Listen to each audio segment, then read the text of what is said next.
Monogamous, monogamish. What do these terms even mean? And is anyone ever truly monogamous? Let's dive into that in this episode of What Is Week. I'm James, and I'm creating a series this week to delve into queer terms and what they mean. So stick around and let's get into it.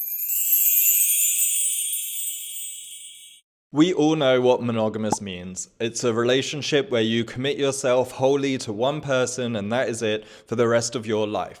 But here's the twist. Are you monogamous if after however many years that you break up and then you sleep with someone else because of now you've already had that experience with another person, therefore making monogamy not really what the word is defined by? Monogamy means mono, which is one. So you've slept with more than one person, therefore you can no longer be monogamous. I understand the philosophy that monogamy means that you stay with that person for the rest of your life and you don't sleep with anyone else.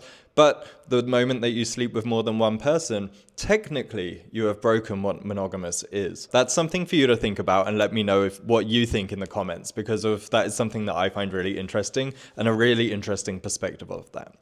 Now let's get into monogamish. Monogamish is a term that has been created by Dan Savage, a sex columnist. Basically what it means is a couple who are monogamous allow each other a little bit of freedom to explore their sexual preferences and interests in other people, but not so much as an open relationship. It's more about the communication and the ability to do that, but not necessarily chasing the freedom to do that. You may go through a period of time in your relationship where you are monogamish, which is where you're a little bit more open, but then maybe for the next 9 months of the year, you're monogamous. That way it is questioning societal impressions of what monogamy is, but it's not fully allowing yourself to be in an open relationship, which could cause a few complications in terms of jealousy and things like that, which I'm also making a video on, so go check that one out after this one. Monogamy has been the gold standard of relationships for a period of time that we are aware of. However, outside of Western culture and different timelines, monogamy isn't quite the gold star standard that we have perceived it to be. And in queer relationships and possibly in straight relationships, people are starting to develop an idea outside of what a monogamy relationship is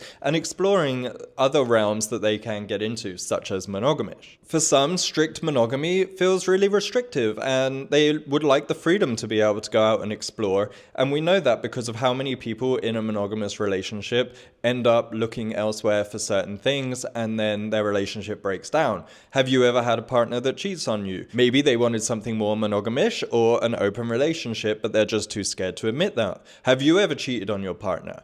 Is that because of you wanted a monogamish relationship and an open relationship, but you just didn't know how to express that, or you didn't want to hurt the person? It's very interesting how we think about these societal constrictions within the realm of what it means to be in a relationship, and then what we limit ourselves and our minds on without being able to express something to the person that we love that we want to explore.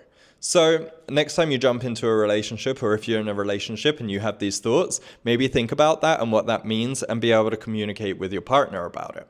Of course, there are different factors that come into this, such as jealousy. Jealousy is a major factor that is something that is restrictive, and you don't want to feel that, but then you want that as well. It's such a confusing time. So really delve into what that means and what that looks like for you, and think about how to express that to your partner without causing too much upset or hurt. Are you trying to protect your partner from getting hurt? Just think about it in all these capacities and be able to have an open communication and express what you want and how that looks to you. In my experience, I've seen how a monogamy relationship can shift, and you can want something that's a little bit more open, a little bit different, maybe monogamish, and it's really important to understand that as we grow as people throughout life, who we evolve into and who we are and were is very fluid. We change and we move and we flow with that river, and it's important to acknowledge that within yourself and be able to openly express and communicate what is going on inside and express that to the people that you care about,